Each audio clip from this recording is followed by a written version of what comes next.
വരാനിരിക്കുന്ന ലോക്സഭാ തെരഞ്ഞെടുപ്പിൽ കേരളത്തിൽ UDF തരംഗം പ്രവചിച്ചിരിക്കുകയാണ് APB ന്യൂസ് സി വോട്ടർ അഭിപ്രായ സർവേ. ആകെയുള്ള 20 സീറ്റും UDF തൂത്തുവാരുമെന്നാണ് APB news C Voter അഭിപ്രായ സർവേയിലെ പ്രവചനം. സംസ്ഥാനത്ത് അധികാരത്തിലുള്ള LDFനും കേന്ദ്രത്തിൽ അധികാരത്തിലുള്ള NDAയ്ക്കും ഒരു സീറ്റിൽ പോലും വിജയിക്കാനാകില്ല എന്നാണ് സർവേ പറയുന്നത്. കോൺഗ്രസ് നേതാവ് രാഹുൽ ഗാന്ധി വയനാട്ടിൽ മത്സരിക്കുന്നത് ഇത്തവണയും കേരളത്തിൽ പ്രതിഫലിക്കുമെന്നാണ് സർവേയിൽ അഭിപ്രായപ്പെട്ടിരിക്കുന്നത്.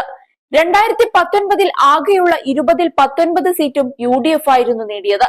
ആലപ്പുഴയിൽ മാത്രമാണ് LDFന് ജയിക്കാനായത്. ഇത്തവണ ആ സീറ്റും നഷ്ടപ്പെടുമെന്നാണ് സർവേ പ്രവചനം. UDFന് 44.5% വോട്ടും LDFന് 31.4% വോട്ടുമാണ് ലഭിക്കുക. NDAയ്ക്ക് 19.8% വോട്ടും ലഭിക്കും. മറ്റു പാർട്ടികൾ 4.3% വോട്ടുകൾ പിടിക്കുമെന്നും APB ന്യൂസ് സി വോട്ടർ അഭിപ്രായ സർവേ പറയുന്നുണ്ട്.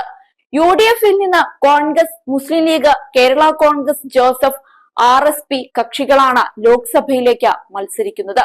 LDFിൽ CPMനും CPIക്കും കേരള കോൺഗ്രസ് എമ്മിനുമാണ് സീറ്റ്. ഇരു മുന്നണികളും സംസ്ഥാനത്തെ സ്ഥാനാർത്ഥി പട്ടിക പുറത്തുവിട്ടിട്ടുണ്ട്. NDAയിൽ BJPയും BDJSുമാണ് ലോക്സഭയിലേക്ക് മത്സരിക്കുന്നത്. NDAയിലെ സ്ഥാനാർത്ഥി പ്രഖ്യാപനം പൂർത്തിയായിട്ടില്ല. കേരളത്തിൽ പ്രതിപക്ഷത്തിന്റെ ഇന്ത്യ മുന്നണിയിലെ പ്രധാന കക്ഷികളായ കോൺഗ്രസും CPMും പരസ്പരം മത്സരിക്കുന്ന സാഹചര്യമാണുള്ളത്. ദക്ഷിണേന്ത്യയിൽ ഈ തെരഞ്ഞെടുപ്പിലും BJPക്ക് കാര്യമായ നേട്ടമുണ്ടാക്കാനാകില്ല എന്നാണ് സർവേയിൽ പറഞ്ഞിരിക്കുന്നത്. ദക്ഷിണേന്ത്യയിൽ 20 മുതൽ 30 വരെ സീറ്റുകൾ മാത്രമേ NDAയ്ക്ക് ലഭിക്കൂ.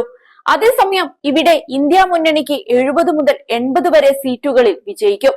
കേരളത്തിലേതിന് സമാനമായി തമിഴ്നാട്ടിലും NDAയ്ക്ക് ഒരു സീറ്റ് പോലും ലഭിക്കില്ല.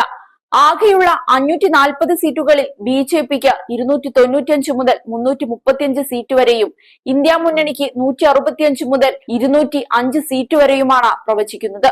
മറ്റുള്ളവർക്ക് 35 മുതൽ 65 സീറ്റ് വരെ ലഭിച്ചേക്കാം.